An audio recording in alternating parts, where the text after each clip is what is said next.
Imagina por um momento ruas reduzidas a pó, fachadas que já não cumprem sua função e o rugido abafado da guerra como pano de fundo. Agora imagina um combatente qualquer, um jovem ou um idoso coberto de sujeira e medo, a quem entregam um tubo leve com uma ponta mortal e a promessa, pela metade, de que com aquilo poderá enfrentar um monstro de aço de várias toneladas. Essa promessa transformou o final do conflito.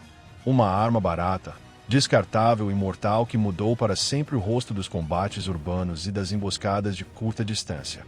Fique comigo, porque isso não é apenas a história de uma ferramenta.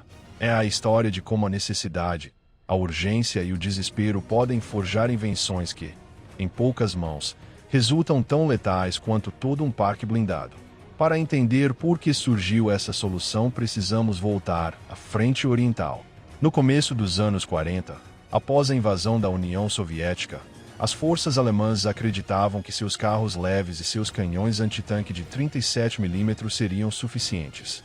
Mas o choque com os T-34 e os KV-1 deixou os comandantes diante de um problema evidente. Muitos tanques soviéticos vinham com melhor blindagem e maior poder de fogo que a maioria dos modelos alemães então em serviço.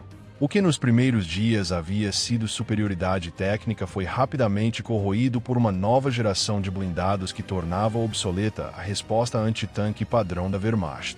Os alemães já haviam previsto, em parte, a evolução da couraça e desenvolviam peças mais grossas, de 50 mm e logo canhões de 75 mm.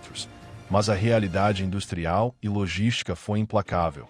Não podiam substituir peças nem rebocar novos canhões a tempo de deter o avanço soviético. As soluções existentes, canhões rebocados, fuzis antitanque e cargas magnéticas, tinham limitações severas. Um canhão rebocado é impraticável em ruas estreitas. Um fuzil antitanque funcionava apenas a curta distância e perdeu eficácia contra blindagens mais espessas. Uma carga magnética exigia que um homem literalmente escalasse o carro inimigo, opção suicida salvo em casos extremos. O que se precisava era algo diferente, barato, simples, fabricável em massa, fácil de portar por uma única pessoa e suficientemente letal para perfurar blindagens a uma distância que evitasse o corpo a corpo com a besta metálica. Nasceu então a necessidade de um lançador descartável, um tubo leve que disparasse uma carga moldada capaz de concentrar sua energia sobre um ponto e atravessar blindagem. A ideia técnica não era revolucionária em princípio. Uma carga oca já havia sido teorizada e testada antes, mas o que a transformou em solução prática foi combiná-la com um mecanismo de lançamento recoiles em um invólucro de uso único. Os primeiros protótipos tropeçaram em dois problemas críticos: o recuo e a penetração. Para eliminar o coice do disparo, fizeram com que parte do gás escapasse pela parte traseira, compensando o impulso. Isso reduzia quase por completo o recuo, mas gerava uma contra-explosão mortal atrás da arma. Qualquer um situado a uns 10 metros atrás poderia sofrer queimaduras graves ou a morte pela onda de choque. O segundo desafio era a eficácia da ogiva moldada. Ajustar a composição, a geometria e a explosão para que a massa incandescente resultante perfurasse a blindagem como uma lâmina atravessando manteiga. Após ensaios e fracassos intermediários, em 1943 surgiu o primeiro modelo operacional, o Panzerfaust 30. Era, em essência, um lançador de tiro único, uma boca de aço com uma carga pré-colocada e um tubo impregnado de propelente. O procedimento de uso foi desenhado para ser o mais simples possível. Apoiar o tubo no ombro ou sob o braço, levantar a mira dobrável e apertar a alavanca de disparo. Um pequeno fulminante acendia a carga principal. O projétil era impulsionado para a frente e o gás excedente saía por trás para anular o recuo.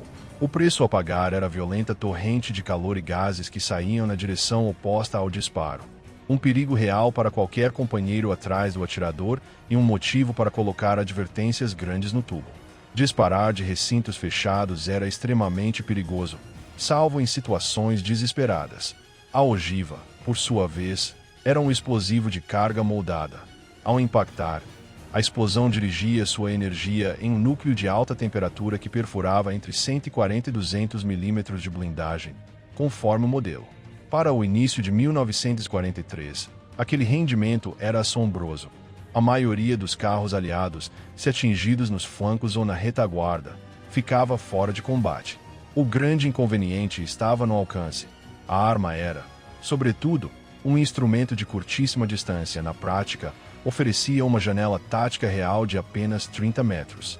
As miras tinham entalhes calibrados para distâncias fixas, 30, 60, 80 metros, mas tentar acertar um tanque em movimento a menos de 40 metros, enquanto o fogo inimigo caía, era uma tarefa de altíssimo risco. Ainda assim, o peso leve, entre 5 e 7 quilos, segundo a versão, permitiu que um soldado carregasse uma ou duas unidades consigo com relativa facilidade. Isso, e sua simplicidade, transformaram o lançador em uma ferramenta ideal para emboscadas, defesa de trincheiras e combate urbano. Não demoraram a se formar equipes especializadas, pequenos pelotões treinados para montar emboscadas, esperar que o blindado expusesse seu flanco vulnerável, disparar e desaparecer sob a cobertura dos companheiros. Se a Wehrmacht já carecia de tanques suficientes, essas unidades baratas equilibravam, até certo ponto, a balança. Os primeiros usos no fronte oriental, por volta de setembro de 1943, confirmaram a eficácia do conceito.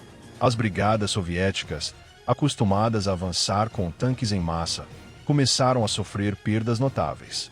A arma mostrou-se particularmente mortal em zonas urbanas e trincheiras, onde a mobilidade dos canhões rebocados era nula e o alcance reduzido não penalizava tanto. O resultado foi uma rápida expansão da produção. Se era possível destruir um tanque caro com um simples tubo e uma carga, a economia de guerra dizia produzir mais. Contudo, a história não é apenas técnica. À medida que o conflito se estendia e a frente se aproximava de território alemão, a demanda pelos lançadores fez com que a Wehrmacht os distribuísse não apenas entre tropas profissionais, mas também a civis, membros de milícias e recrutas forçados. A simplicidade da arma a transformou em ferramenta de última linha, uma resposta nas mãos de qualquer um capaz de mirar, e esse fenômeno será a chave para entender o sombrio desfecho ao qual chegaremos na segunda parte. Aqui encerramos esta primeira entrega. Seguimos na próxima com a evolução dos modelos, seu uso na Normandia, as contramedidas aliadas e o papel que desempenharam nos últimos estertores do conflito. A fabricação em massa logo se traduziu em variantes pensadas para diferentes cenários. O Panzerfaust evoluiu em modelos numerados que indicavam seu alcance teórico, 30, 60, 100 e até protótipos para 150 e 250 metros. Nem todas as promessas se cumpriram no campo. A realidade do disparo sob fogo, a instabilidade do operador e as condições do combate urbano faziam com que a precisão a maiores distâncias fosse, muitas vezes, ilusória. Ainda assim, cada nova versão melhorava a carga ou o impulso propulsor, e algumas alcançaram penetrações verdadeiramente impressionantes. Modelos tardios anunciavam cifras superiores a 200 ou até 300 milímetros, suficiente para ameaçar qualquer carro aliado, inclusive de frente, em circunstâncias favoráveis. Na prática, contudo, esses números brilhavam mais nas fichas técnicas do que na caótica dança da batalha. O teatro ocidental também forneceria seu próprio palco para a lenda do lançador descartável. Após o desembarque na Normandia, as colinas e sebes do Bocage e as ruas das aldeias ofereceram o terreno ideal para emboscadas, vegetação densa, caminhos estreitos e prédios arruinados. Os blindados aliados, avançando entre cobertura limitada, se depararam com atiradores ocultos que, com um único disparo, podiam inutilizar veículos, aprisionar tripulações e abrir brechas em colunas mecanizadas.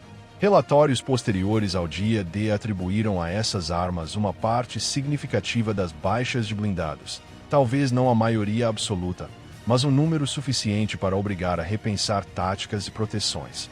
As respostas aliadas não tardaram.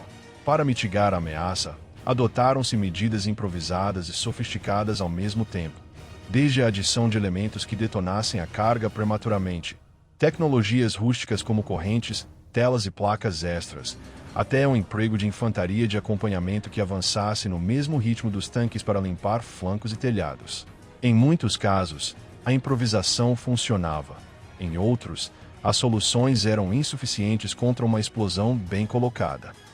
As blindagens adicionais, os saias metálicas e as gaiolas buscavam que a carga explodisse a certa distância do casco principal, diminuindo seu efeito, mas cada remendo implicava peso extra, menor mobilidade e maior consumo de recursos.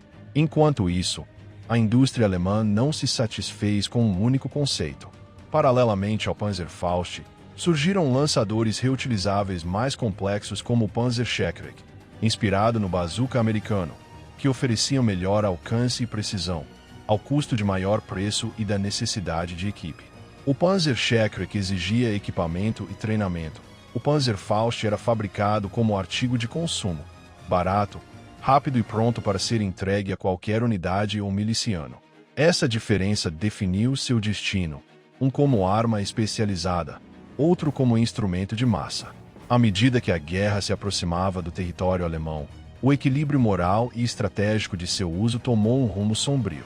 Diante da falta de recrutas e do desespero para deter o avanço aliado, o regime começou a armar corpos civis e milícias improvisadas.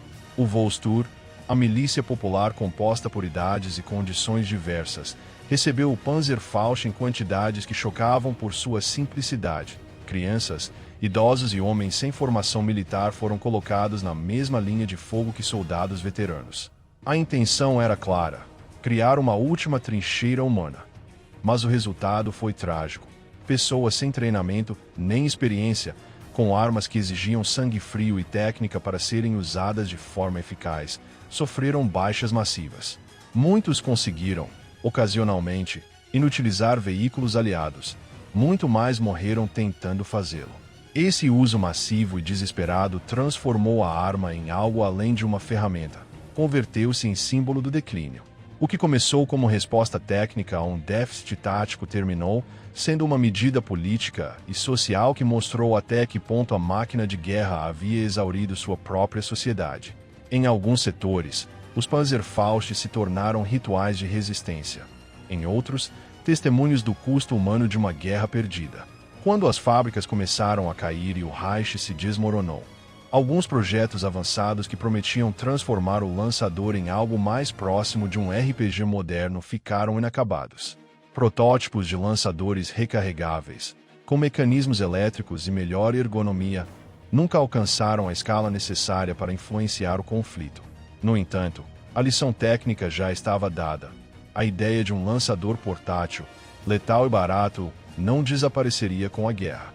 Engenheiros soviéticos, franceses, britânicos e americanos observaram os resultados e os incorporaram em seus programas do pós-guerra.